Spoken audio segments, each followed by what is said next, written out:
கர்த்தர் நல்லவர், அவர் கிருபை என்றும் உள்ளது. ஆதியாகமத்தின் புஸ்தகம் 25ஆம் அதிகாரம் 5ஆம் வசனப்படியா சொல்லுகிறது, ஆபிரகாம் தனக்கு உண்டான யாவையும் ஈசாக்கு கொடுத்திருந்தார் என்று சொல்லி அவருடைய மறுமனையாட்டின் பிள்ளைகளுக்கு வெகுமதிகளை கொடுத்து அனுப்பிவிட்டார் என்று சொல்லப்பட்டிருக்கிறது. அப்படி என்றால் நீங்களும் நானும் யாராக இருக்கிறோம்? நீங்களும் நானும் தேவனுடைய பிள்ளைகளாக இருக்கிறோம். வேதம் சொல்லுகிறது கலாத்தியர் 4ஆம் அதிகாரம் 28ஆம் வசனம், சகோதரர்களே, நாம் ஈசாக்கை போல வாக்குத்தத்தத்தின் பிள்ளைகளாக இருக்கிறோம். ஆம்பிரியமானவர்களே, ஈசாக்கு ஆபிரகாமுக்கு வாக்குத்தத்தம் பண்ணப்பட்ட பிள்ளையா இருந்தார். ஆகவே ஆபிரகாம் தனக்கு உண்டான எல்லாவற்றையும் ஈசாக்கு கொடுத்திருந்தார்.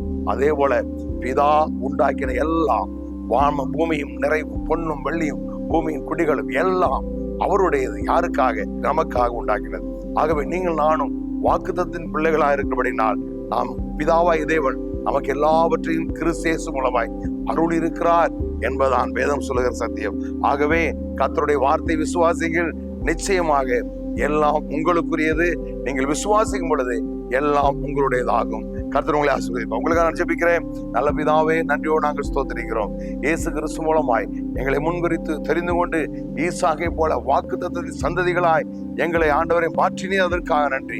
எல்லாவற்றையும் எங்கள் அருள் இருப்பதற்காக ஸ்தோத்திரம். உம்முடைய குமாரனை தந்தவர், அவரோடு கூட மற்ற எல்லாவற்றையும் நிச்சயமாக அருள் இருக்க நாங்கள் நம்புகிறோம். அந்த எல்லா நன்மைகளையும் ஒவ்வொருவரும் காணட்டும். நன்றி சொல்லுகிறோம். இயேசு கிறிஸ்துவின் நாமத்தில் பிதாவே, ஆமென். God bless you.